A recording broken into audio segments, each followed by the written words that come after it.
My name is Brett Harrison, and I am 26 years old. When I graduated from MIT with highest honors in computer science, my family was exploring the Louvre in Paris with my younger brother Kyle. They chose his European vacation over my graduation ceremony. That evening I sat alone at a cheap diner picking at my burger while scrolling through their vacation photos. Little did they know the lonely son they had neglected had built a $15 billion tech empire right under their noses. Before I dive into my story, let me know where you are watching from in the comments. Hit that like and subscribe button and stick around to see how my family reacted when they discovered the empire I built while they were busy with my brother. I grew up in a modest two-story colonial in a middle-class neighborhood on the outskirts of Boston. Our house was nothing special, just another cookie-cutter home with a small yard and a basketball hoop that rarely saw any use. From my earliest memories, I was always fascinated by technology. While other kids played sports or video games, I wanted to understand how those video games worked. My father, Richard, worked as a sales manager for a pharmaceutical company. He was a former high school football star who never quite made it to college level. My mother, Margaret, taught third grade at the local elementary school. They were decent parents in most ways, providing a stable home and putting food on the table. But from the moment my brother Kyle was born 3 years after me, the family dynamic shifted dramatically. Kyle was everything I was not. Athletic, socially confident, and the spitting image of our father. He took to sports naturally, especially football, following in our dad's footsteps. I still remember the look of pure joy on my father's face when 5-year-old Kyle caught his first football.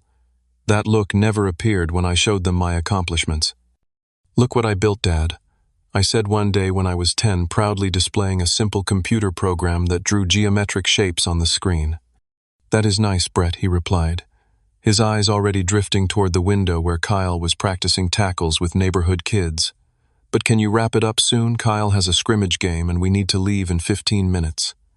I built my first computer that same year, using parts salvaged from discarded machines I found at the local repair shop. The owner, Mr. Jacobson, took a liking to me and let me rummage through his junk pile.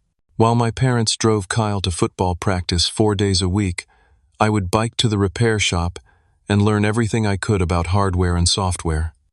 By 13, I was coding simple websites for local businesses. My first paid job was creating a site for Mrs. Reynolds, who ran a flower shop downtown. She paid me $50, which felt like a fortune. I reinvested that money into more computer parts. "Brett is always on that computer," my father would complain at dinner. "It is not healthy. Look at Kyle. Always outside, getting exercise, being social." What they failed to see was that I was building something. I was learning, growing, developing skills that would one day change my life. I was not just playing games or wasting time online. I was teaching myself programming languages, understanding network architecture, and laying the groundwork for my future. High school was more of the same. Friday nights in our household revolved around Kyle's football games. The entire family would attend, my parents beaming with pride as Kyle scored touchdowns and led his team to victories. I attended exactly 3 of his games during those 4 years. The rest of the time I was in my room coding, building, creating. "You should support your brother," my mother would say, guilt in her voice. "He does not come to my coding competitions," I would respond. "That is different," she would insist, though she could never articulate how. Despite the lack of support, I excelled academically. I was valedictorian of my class, president of the computer club, and winner of multiple state and national coding competitions. My college applications were stellar, and I was accepted to MIT with a full academic scholarship. The day my acceptance letter arrived, I rushed to show my parents. "Mom, Dad, I got in. Full scholarship to MIT," I announced, bursting into the living room where they were watching television. "That is great, honey," my mother said with a quick smile before turning back to her show. My father nodded. "Good job. Save us some money." 2 weeks later, when Kyle got accepted to State University with a partial football scholarship, my parents threw a party. They invited family, friends, neighbors.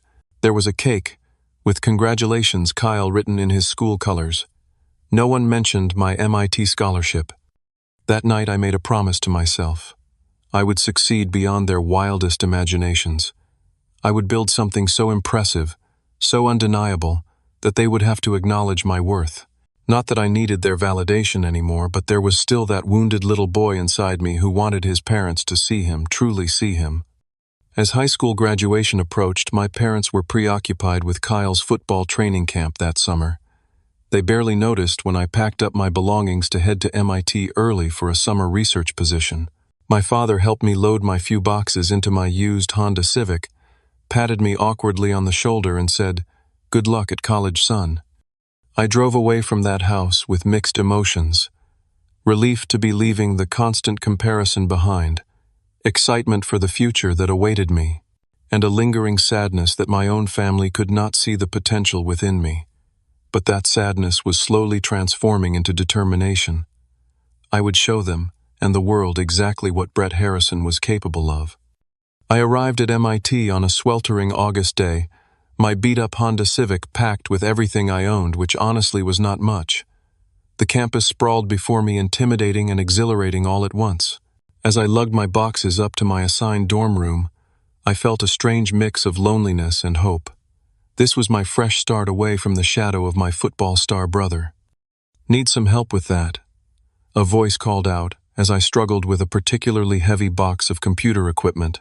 That was how I met Ethan Rodriguez, my assigned roommate, and the person who would become my best friend and business partner. Ethan was a scholarship kid from Chicago with an incredible mind for systems architecture. Where I excelled at creative coding solutions, he had an uncanny ability to design robust, scalable infrastructure. We clicked immediately, staying up until 4 in the morning that first night discussing our ideas for the future of cloud computing. "Most people are thinking too small," I told him, sketching out my vision on a whiteboard we had mounted that very evening. "The real opportunity is in decentralized data storage with intelligent retrieval algorithms."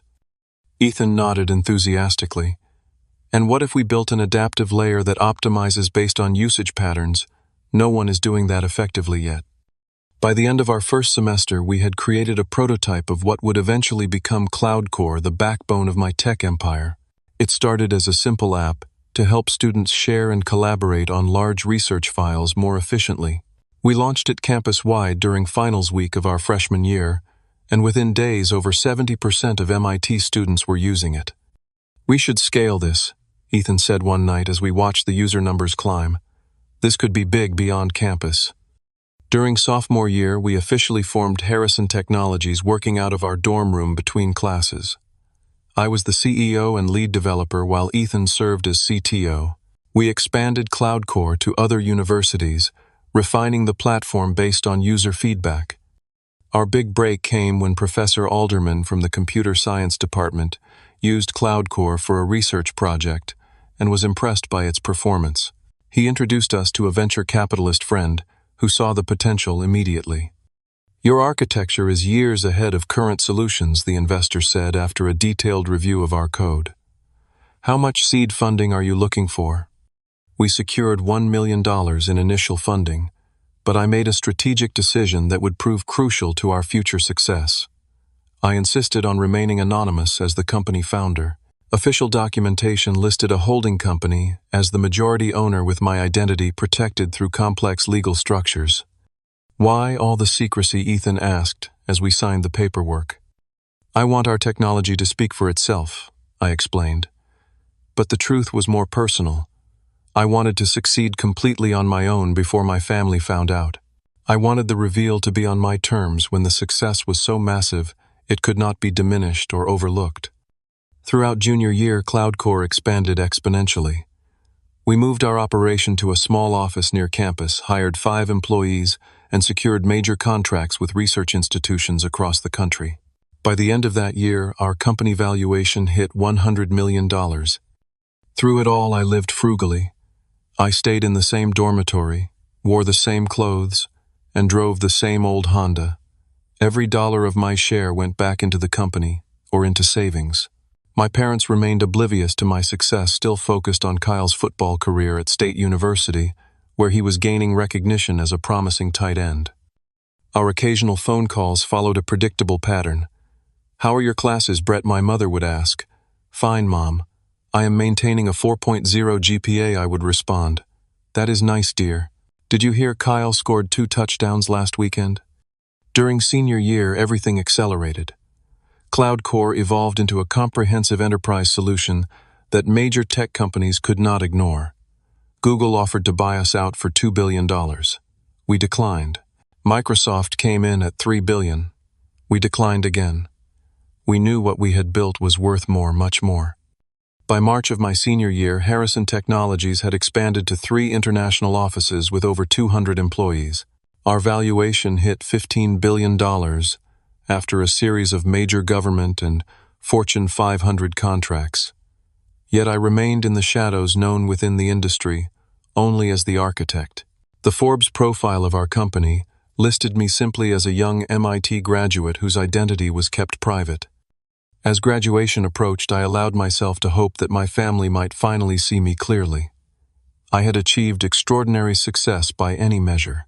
Surely they would be proud to attend my graduation from one of the most prestigious technical universities in the world, where I had maintained perfect grades while building a multi-billion-dollar company. I was about to discover how wrong I was. 2 weeks before graduation, I called home during a rare break between meetings. Our company was preparing for a public announcement about our latest platform, and the stress was immense. Still, I felt excited about finally sharing my success with my family at graduation. I had even arranged for a special announcement to be made during the ceremony, coordinated with the university administration, who were thrilled to highlight such a successful alumnus. The phone rang several times before my father picked up. "Hello," he answered, the sound of a basketball game playing loudly in the background. "Hi, Dad, it is Brett." "Oh, Brett. Hold on, Kyle just made an amazing play in this game. Let me watch the replay." I waited patiently, listening to my father cheer for my brother through the television. After nearly a minute, he returned to the phone. "Sorry about that. What is up, son?" "I was just calling to confirm you guys are coming to my graduation in 2 weeks, May 15th at 10 a.m. Remember, I can book your hotel if you have not done that yet." There was a pause, and I could hear my father clearing his throat. "About that, Brett. Something has come up." My stomach dropped instantly. I knew that tone. "What do you mean something came up?" "Well, Kyle has been invited to participate in this elite football training camp in Switzerland. It is a huge opportunity for him, could lead to NFL scouting attention. The dates overlap with your graduation, and we decided to make a family vacation out of it. We are taking your brother to Europe." I gripped my phone tighter, trying to keep my voice steady. "So you are not coming to my MIT graduation at all?" "You are smart, Brett. You have always been independent. Celebrate on your own, and we will have dinner when we get back," or something my father said dismissively. This is a once-in-a-lifetime opportunity for Kyle.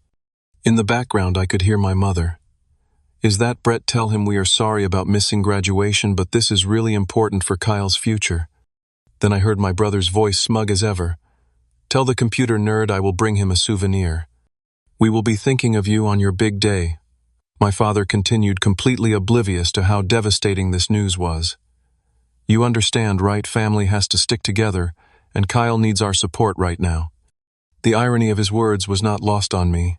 Family sticking together, except when it came to me. "Right," I managed to say, my voice hollow. "Family first. That is my boy. Listen, I need to go. Kyle wants to discuss which cities we should visit while we are in Europe. I am thinking Paris, Rome, maybe Barcelona. Talk soon." "Okay." After he hung up, I sat in my office, staring at the wall, my carefully constructed emotional walls crumbling around me. For years I had told myself that their opinion did not matter, that I had moved beyond needing their approval.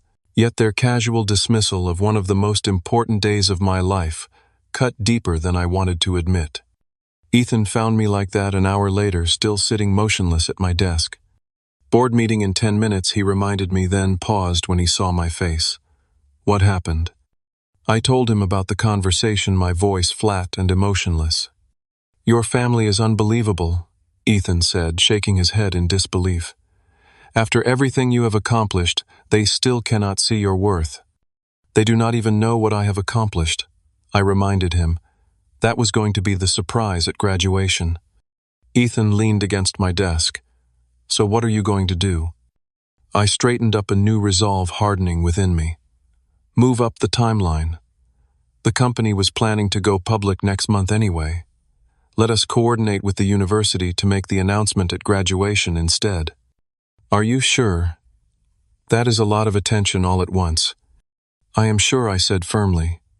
"If my family cannot bother to attend my graduation, they can read about it in the Wall Street Journal while they are sightseeing in Europe." The next 2 weeks were a blur of preparations. Our legal team worked overtime to coordinate with the Securities and Exchange Commission for our initial public offering announcement. The university was thrilled to incorporate such a momentous revelation into the graduation ceremony. The dean himself would make the announcement before the diplomas were handed out. All the while, my parents continued their excited preparations for their European vacation. My mother called once, leaving a voicemail that sounded more obligatory than sincere. "Brett, honey, we are so proud of you graduating. Take lots of pictures for us, okay? Oh, and if you want to send your diploma home, I can get it framed for you. Love you." No mention of their absence or apology for missing this milestone. Just a request for pictures, as if I were attending a casual social event, rather than completing a chapter of my life that had seen me build a $15 billion company while maintaining perfect grades at one of the most challenging universities in the world. The night before graduation, I sat alone in my apartment looking through old family photos on my laptop. Pictures of Kyle's football games dominated the family albums my mother had digitized and shared. There I was in the background of so many shots, always with a book or laptop, always separate from the family celebration centered around my brother. I closed the laptop and looked out at the Boston skyline. Tomorrow everything would change. Tomorrow the world would know who I was and what I had built. Tomorrow my family would finally be forced to see me. The thought brought less satisfaction than I had imagined. I woke up at 5:30 a.m. on graduation day, too anxious to sleep any longer. Sunlight was just beginning to peek through my apartment windows as I made coffee and laid out my graduation attire. Under my bed was the sleek black gown and the distinctive MIT hood lined with cardinal red and silver gray. I ran my fingers over the material, thinking about the journey that had led to this moment. My phone buzzed with a notification. My mother had posted on social media. "First day in Paris, Kyle loving the European training experience." Attached was a photo of my family at the Eiffel Tower, all smiles, not a thought about what day it was for me. I got dressed, methodically adjusting my tie in the mirror. At 26, I was older than most of my graduating class, having taken 2 gap years to focus on building the company while still completing my degree. My reflection showed a man who looked confident and successful, though only a handful of people knew just how successful. The graduation ceremony was scheduled for 10 a.m. at Killian Court, the grand open space framed by MIT's majestic dome. I arrived early, walking through campus, one last time, memories flooding back with each familiar building and pathway. "There he is," Ethan called out, jogging to catch up with me. He was dressed in an expensive suit rather than graduation regalia. Having completed his degree the previous semester, he was attending as my guest. "Ready for the big reveal?" "As ready as I will ever be," I replied, glancing at the rows of empty chairs where soon my fellow graduates and their families would sit. 4 of those chairs should have held my family. "Your parents have no idea what is about to hit them," Ethan said, adjusting his tie. "The tech blogs are already buzzing about a major announcement from Harrison Technologies today. Speculation is running wild." As graduates and families began to arrive, the empty chairs around my assigned seat became increasingly conspicuous. Other students greeted their proud parents, took photos, shared embraces. I stood alone, shaking hands with professors who stopped by to congratulate me. "Mr. Harrison, congratulations on your remarkable achievements," said Professor Michaels, my advanced algorithms instructor, both academic and otherwise. He gave me a knowing wink. As department chair, he was one of the few faculty members aware of my connection to Harrison Technologies. At precisely 10 a.m., the ceremony began. The procession of faculty in their colorful academic regalia, the traditional speeches from university officials, the distinguished alumni address, all washed over me in a blur. I was acutely aware of the empty seats in the section reserved for my family. Finally, the dean approached the podium, adjusting his glasses as he prepared to speak. This was the moment we had carefully orchestrated. Before we begin presenting degrees to our graduates, the dean announced, his voice echoing across Killian Court. We have a special announcement that exemplifies the innovative spirit of MIT. The crowd quieted, curious about this departure from the traditional ceremony. Today, Harrison Technologies, one of the fastest-growing tech companies in the world valued at $15 billion, is announcing its initial public offering. Murmurs spread through the audience. The company was well known in tech circles for its groundbreaking cloud architecture. What may come as a surprise to many, the dean continued, is that Harrison Technologies was founded and built by one of today's graduates while he was a student here at MIT. The murmurs grew louder. I took a deep breath. Ladies and gentlemen, I am proud to introduce Brett Harrison, graduating today with highest honors in computer science, the founder and CEO of Harrison Technologies, and at 26, our youngest tech billionaire. The crowd erupted in applause and gasps of surprise. All around me, fellow students turned in their seats trying to get a look at me. Flashbulbs popped as photographers who had been briefed in advance captured the moment.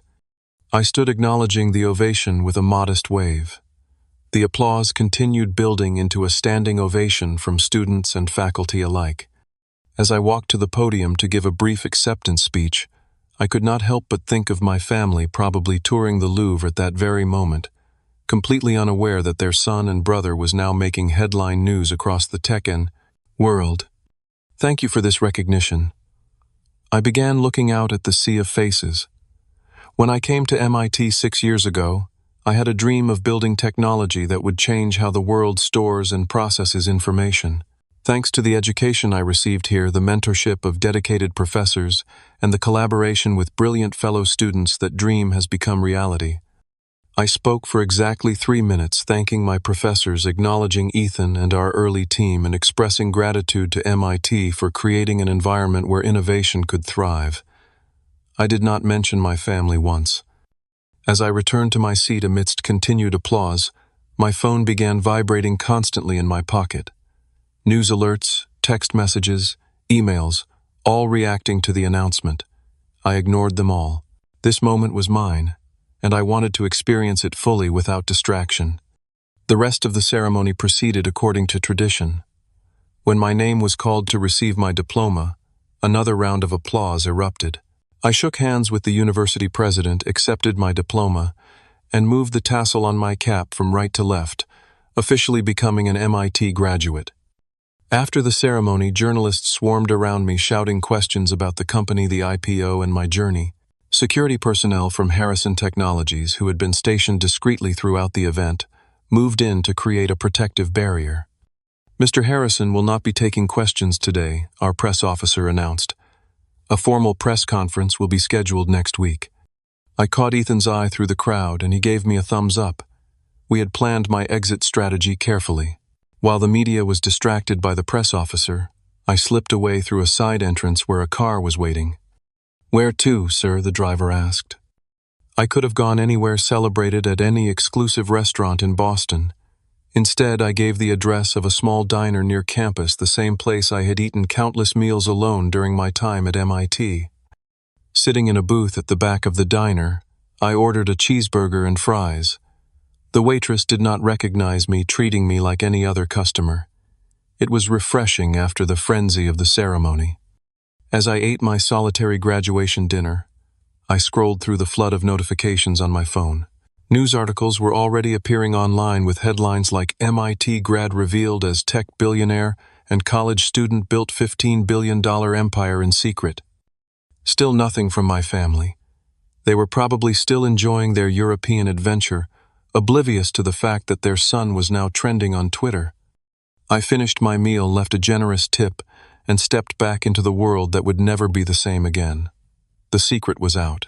Brett Harrison was no longer just a computer nerd overshadowed by his athletic brother. I was now a public figure, a tech billionaire, a success story. And I had done it all without a single word of encouragement from the people who should have believed in me most. The news traveled fast, even across the Atlantic. I was halfway back to my apartment when my phone rang with an international number. My father. I sent it to voicemail. Within minutes, my phone began lighting up with calls and texts from my entire family. My father called 7 times in succession. My mother sent a series of increasingly frantic text messages. Brett, is this true? $15 billion, Brett. Please call us immediately. Your father and I are in shock. Please answer your phone. Even Kyle texted dude, what the actual hell? You are a billionaire. I silenced my phone and continued to my apartment. The doorman greeted me with new respect, having apparently seen the news. Congratulations, Mr. Harrison, he said with a slight bow. Thank you, George, I replied, heading for the elevator. Upstairs, I was surprised to find my apartment filled with flowers and champagne baskets. My assistant had arranged for deliveries from well-wishers throughout the tech industry, CEOs of major companies, venture capitalists who had turned me down years earlier, university officials, all sending congratulations now that my identity was public. I ignored the champagne and poured myself a simple glass of water, sitting at my window, overlooking the Boston skyline as the sun began to set on graduation day. The solitude felt appropriate somehow, a reminder of the journey I had taken largely alone. When my phone rang again, I checked the caller ID. Ethan. He was one call I would take. You broke the internet, he said when I answered. Every tech blog, business channel, and news outlet is running your story. The stock is already up 25% on the announcement. How are things at the office? I asked. Absolute madness. Press camping outside, employees celebrating, board members calling nonstop. Everyone wants to talk to the mysterious Brett Harrison. He paused. Have you heard from your family yet? They are blowing up my phone, I admitted. I am not ready to talk to them. Take your time, Ethan advised. This is your moment. Handle it on your terms. For 3 days, I maintained my distance from my family, focusing instead on managing the public revelation of my identity. I conducted interviews with select media outlets, met with key investors, and finalized details for our official IPO launch the following week. My parents continued their desperate attempts to reach me. From their social media, which suddenly became much more subdued, I learned they had cut their European vacation short and were flying back to the States. They posted no more smiling tourist photos, no more updates about Kyle's football camp. Their digital presence became all about trying to connect with their suddenly famous son. Heading home early to celebrate our son Brett's amazing success, my mother posted a transparent attempt to save face publicly. I moved out of my apartment into a new penthouse that I had purchased months earlier but had not yet occupied. The timing was perfect, giving me a sanctuary away from the increasing media attention and preventing my family from finding me when they inevitably showed up in Boston. They did exactly that the day after they returned from Europe. Through the building's security system, which I accessed remotely, I watched my parents and Kyle arrive at my old apartment building, demanding to see me. The doorman, who had been generously compensated for his discretion, informed them I no longer lived there and could not provide my new address. The security footage showed my father's face reddening with frustration, my mother dabbing at her eyes with a tissue, and Kyle kicking the ground in apparent anger. They had come expecting to walk into my life and share in the success they had ignored until it became too big to dismiss.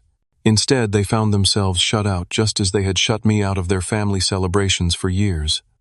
Social media provided another window into their reaction. My father, normally inactive online, suddenly began sharing articles about me and my company, adding comments like, "So proud of my brilliant son, and always knew he would change the world." The revisionist history was almost laughable. My mother went further, posting throwback photos of me as a child, carefully selected images, where she or my father appeared to be encouraging my interest in computers. Always supporting our tech genius, she captioned one particularly misleading photo where she was actually telling me to put away my laptop and come watch Kyle's football game.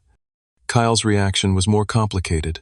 His social media oscillated between attempting to associate himself with my success, my brother the billionaire genius, and posting moody selfies, captioned with vague inspirational quotes about finding your own path. Meanwhile, Harrison Technologies stock continued to soar. The IPO was an unprecedented success, with share prices climbing 80% in the first week of trading. My personal net worth, already substantial, nearly doubled. Business magazines clamored for interviews, tech conferences, offered speaking slots. Universities, including my parents' beloved State University that had rejected my application years ago, suddenly wanted to give me honorary degrees. Through it all, I maintained my focus on the company, working closely with Ethan and our executive team to ensure the transition to a public company went smoothly. The work was a welcome distraction from the family drama playing out in the background. After a week of ignoring their calls and messages, I finally responded to my mother with a brief text. "I am well, very busy with the company. Will contact you when I have time." Her reply was instantaneous. "We are so proud of you, Brett. Your father and I always believed in you. When can we see you? We want to celebrate your amazing accomplishments." The selective memory and transparent attempt to rewrite our family history only strengthened my resolve to maintain boundaries. These were the same people who had chosen a European vacation over attending my graduation. No amount of sudden interest could erase that betrayal. Yet, despite my determination to keep them at a distance, I knew a confrontation was inevitable. After years of living in the shadow of my brother, of having my achievements dismissed and my passion ridiculed, I had finally done something they could not ignore. The conversation that would follow would either begin a new chapter in our relationship or close the book entirely. I decided it would happen on my terms in a setting of my choosing. After 10 days of their persistent messages, I texted my father, "I can meet for dinner this Friday, 7 p.m., Bertoli's on Newbury Street. Just the four of us." My father's reply revealed his desperation to reconnect. "We will be there. Cannot wait to see you, son. So much to talk about." Indeed, there was. After years of silence and dismissal, my family suddenly had plenty to say to the billionaire they had once ignored. Friday evening arrived, and I deliberately showed up 15 minutes late to Bertoli's, one of Boston's most exclusive restaurants. I had chosen it carefully, a place where reservations were nearly impossible to get unless you were someone of significance. My family would have been waiting, perhaps worried I would not show up at all. I drove there in my new Ferrari, one of the few indulgences I had allowed myself since my wealth became public. The valet's eyes widened as I handed him the keys, another reminder of how drastically my public persona had changed in just a few weeks. Through the restaurant's front window, I could see my family already seated at a prime table. My father was checking his watch nervously. My mother was reapplying her lipstick, something she did when anxious. Kyle was slouched in his chair, scrolling through his phone. Taking a deep breath, I entered the restaurant. The maitre d' recognized me immediately. "Mr. Harrison, welcome back," he said, with a deferential nod. "Your family has arrived. Shall I show you to your table?" Heads turned as I walked through the dining room. The secret of my identity was fully out now, my face having appeared in business magazines and news programs across the country. Whispers followed me as the maitre d' led me to the table. My mother spotted me first, her eyes widening. She stood up so quickly she nearly knocked over her water glass. "Brett," she exclaimed, arms outstretched for a hug. I gave her a brief, formal embrace, then shook hands with my father and Kyle. No warm hugs, no emotional reunion. I took my seat and thanked the maitre d' as he handed me the wine list. "You look great, son," my father said, his voice unnaturally enthusiastic. "Success suits you." "You must be exhausted with all the media attention," my mother added, reaching across the table as if to touch my hand. I subtly shifted it away, pretending to adjust my napkin. Kyle tried for casual. "Pretty wild few weeks, huh, bro?" I ordered a bottle of wine for the table, a $5,000 Bordeaux that the sommelier presented with reverent care. As he poured, an uncomfortable silence fell over our table. "So my father finally said, after taking a sip of wine, he clearly did not appreciate $15 billion. I always knew you were smart, but this is something else." "Did you?" I asked, my voice level. "Always know." My father laughed nervously. "Of course. Remember how I bought you your first computer? I saw the potential in you right from the start. You bought me a used Dell because Kyle needed a new football helmet. I corrected him, and then complained about how much time I spent on it." My mother jumped in. "We always supported your interests, Brett. We were so proud when you got into MIT. So proud you threw a party for Kyle when he got into state but did not even take me out to dinner for MIT, I replied, still keeping my voice calm and controlled. "That was different," my father protested. Kyle needed the encouragement. You were always so self-sufficient. Self-sufficient, I repeated. Interesting way to describe being ignored. Kyle shifted uncomfortably in his seat. Come on, man. No need to bring up ancient history. I turned to him. Ancient history like 2 weeks ago when you were touring Europe during my graduation. My mother's face flushed. We feel terrible about missing your graduation, Brett. If we had known about the company announcement. And there it was. The truth laid bare in one incomplete sentence. If you had known I was a billionaire, you would have come. I finished for her. But since you thought I was just getting a degree from MIT with highest honors, it was not worth interrupting your vacation. That is not fair, my father protested, his voice rising slightly before he caught himself glancing around at the other diners. Kyle's football camp was a once-in-a-lifetime opportunity. And my MIT graduation was not, I asked. Do you know how many students dream of graduating from MIT? Do you know how hard I worked maintaining perfect grades while building a company that is now worth more than the GDP of some small countries? My parents exchanged uncomfortable glances. Kyle stared at his plate. We made a mistake, my mother admitted. We should have been there. We are so sorry, Brett. Are you sorry you missed it, or sorry you missed seeing me announced as a tech billionaire, I asked. The silence that followed was answer enough. I sat alone at a diner. After graduation, I continued my voice steady despite the emotion behind my words. I scrolled through your vacation photos while eating a burger by myself on what should have been one of the proudest days of my life. Do you have any idea how that felt? My father attempted to recover. Son, we have always been proud of you. And now with this incredible company you have built, we could not be prouder. In fact, I have been thinking I might be able to help you with some aspects of the business.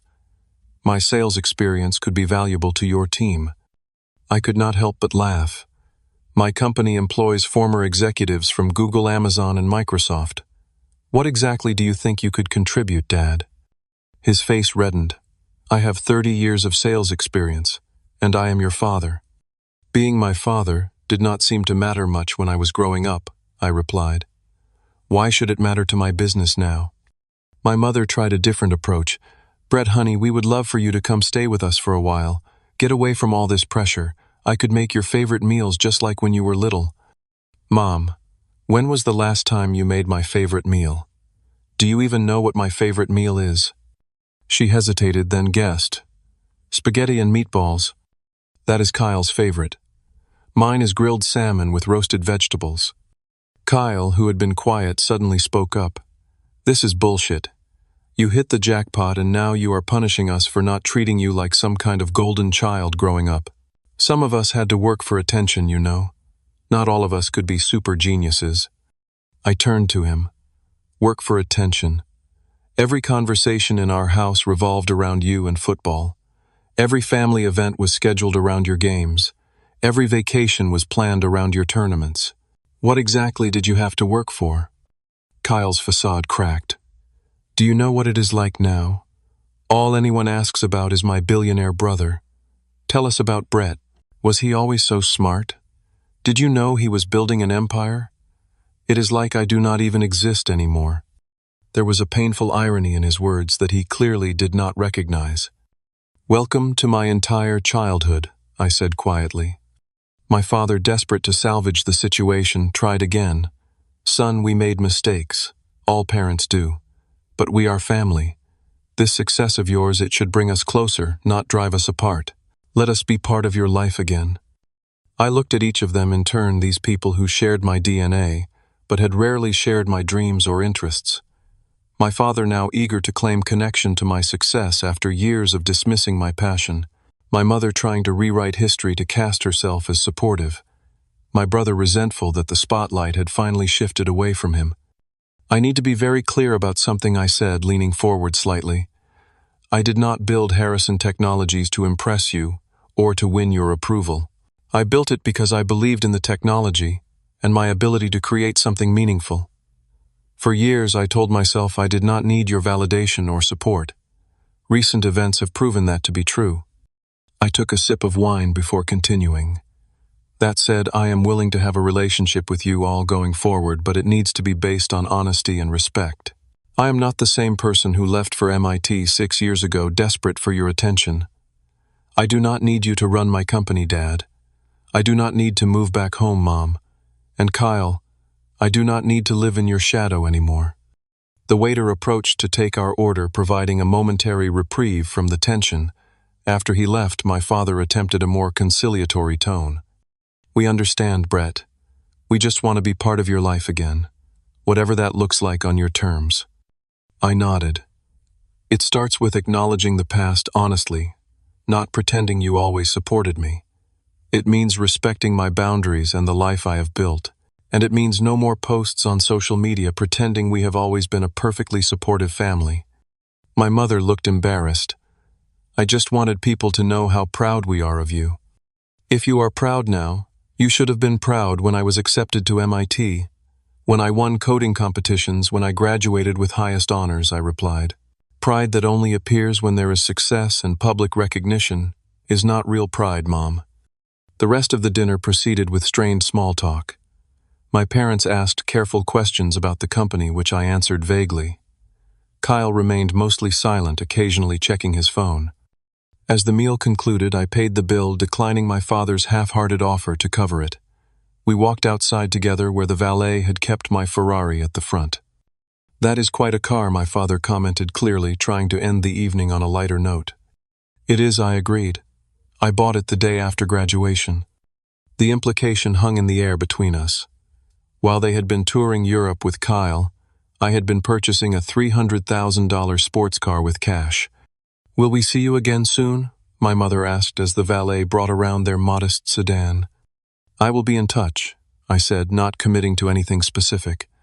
I have a very busy schedule with the IPO and media obligations. We exchanged awkward goodbyes. No warm hugs, no tearful reconciliation, just a family trying to navigate a new reality where the dynamics had been completely upended. As I drove away watching them shrink in my rearview mirror, I felt a strange sense of peace. The confrontation I had both dreaded and anticipated for years was over. I had said my piece without losing control, without letting old wounds dictate my future. The conversation had not gone as they had hoped, I was sure. They had expected forgiveness, maybe even gratitude. Instead, they had received honesty and boundaries. Whether our relationship could be rebuilt on that foundation remained to be seen, but for the first time, I was not the one desperately seeking their approval. I was Brett Harrison, MIT graduate and tech billionaire. And finally, I was free from the shadow of being the forgotten son. 6 months after graduation, my life had settled into a new rhythm. Harrison Technologies continued its meteoric rise, with our stock price tripling since the IPO. We had expanded to offices in 7 countries and employed over 1,000 people. Business magazines regularly featured me on their covers, and tech conferences treated me like a rock star. But the achievement I was most proud of had nothing to do with stock prices or magazine covers. 3 months after graduation, I had established the Harrison Foundation for Technology Education with an initial endowment of $100 million. The foundation provided scholarships for underprivileged students interested in computer science and technology, focusing particularly on those who, like me, might not have supportive families to encourage their passion. These young minds need someone to believe in them, I explained at the foundation launch. Someone to say your interest in technology is valuable, your skills matter, your future is bright. In many ways, I was giving these students what I had never received myself: recognition, encouragement, support. The foundation quickly became the most fulfilling part of my professional life. Ethan remained my closest friend and trusted business partner. We had weathered the transition to public company status together, navigating shareholder expectations and media scrutiny as a team. Remember when we were coding in our dorm room at 3 a.m.? He asked one evening as we sat in my penthouse looking out over the Boston skyline. Did you ever imagine this? Parts of it, I admitted. The technology, the company growth, not the public attention. Or the family drama, he added carefully. My relationship with my family had evolved into something I could manage on my own terms. My mother and I exchanged text messages weekly, mostly surface-level updates about our lives. She had learned to respect my boundaries, no longer posting about me on social media or trying to insert herself into my business affairs. "Brett, I made your favorite salmon for dinner tonight," she texted once, alongside a photo of the meal. "Thinking of you." It was a small gesture but meaningful. She was trying in her way to acknowledge my individuality. My father's journey had been more complicated. His initial attempts to capitalize on my success had given way to a more humble approach after our confrontation at the restaurant. He had eventually sent me an email that showed the first real introspection I had ever seen from him. "I realize now that I spent years looking for myself in my sons," he wrote. "I saw my failed athletic dreams in Kyle, and that was comfortable for me. I did not understand your world of technology, and instead of trying to learn, I retreated to what was familiar. That was my failure, not yours. I missed seeing the extraordinary person you were becoming. We were not close and perhaps never would be, but there was a new honesty between us that made occasional family dinners tolerable, even sometimes pleasant. The most surprising evolution had been Kyle's. After the initial shock and resentment over my success, he had faced a genuine identity crisis. His entire life had been built around being the star of the family, the athletic hero everyone admired. When that narrative collapsed, he had been forced to reconsider who he really was beyond the football field. 6 weeks after our confrontation, he had asked to meet me one-on-one. "I have been a jerk," he admitted over coffee at a neutral location. "Not just recently, but for years. I took for granted being the favorite, never considering what that meant for you." His humility had surprised me. The Kyle I knew had never admitted fault or shown such self-awareness. "I am thinking about changing my major," he continued. "Football was always more Dad's dream than mine. I am actually interested in sports medicine, helping athletes recover from injuries, you know."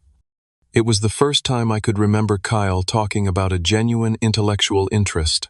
I found myself offering to help with tuition if he wanted to pursue graduate studies in the field, an offer he initially refused but later accepted with sincere gratitude. Beyond my blood relations, I had built a chosen family of friends and colleagues who valued me for who I was, not what I had achieved. Ethan was at the core of this group, but it had expanded to include people I had met through business philanthropy and shared interests. Then there was Sophia, who had entered my life unexpectedly at a charity gala for youth in technology. As the founder of a nonprofit teaching coding to girls in underserved communities, she had approached me not knowing who I was passionate about getting support for her organization. "You look lost," she had said, finding me hiding in a quiet corner of the event. "Just taking a break from being Brett Harrison," I admitted. "And who would you rather be?" she asked. "Just Brett," I said. "The guy who loves coding and building things that matter." She had smiled. "Nice to meet you, Just Brett. I am Sophia." She had not been impressed by my wealth or status, only interested in my genuine passion for technology education. Our relationship had developed naturally, built on mutual respect and shared values. For the first time, I was with someone who saw me clearly and valued me completely. 1 year after graduation, Ethan and I commemorated the anniversary with dinner at the same diner where I had eaten alone after the ceremony. "Full circle," Ethan commented, as we slid into a booth. "From solitary burger to billionaire remembrance tour." The burger was actually pretty good, I reminded him with a smile. As we ate, I reflected on the journey of the past year. From the pain of family rejection to the triumph of professional success, from the solitude of that post-graduation dinner to the rich relationships I now enjoyed. "You know what I have learned through all this," I said to Ethan. "Success is not about proving your worth to people who could not see it.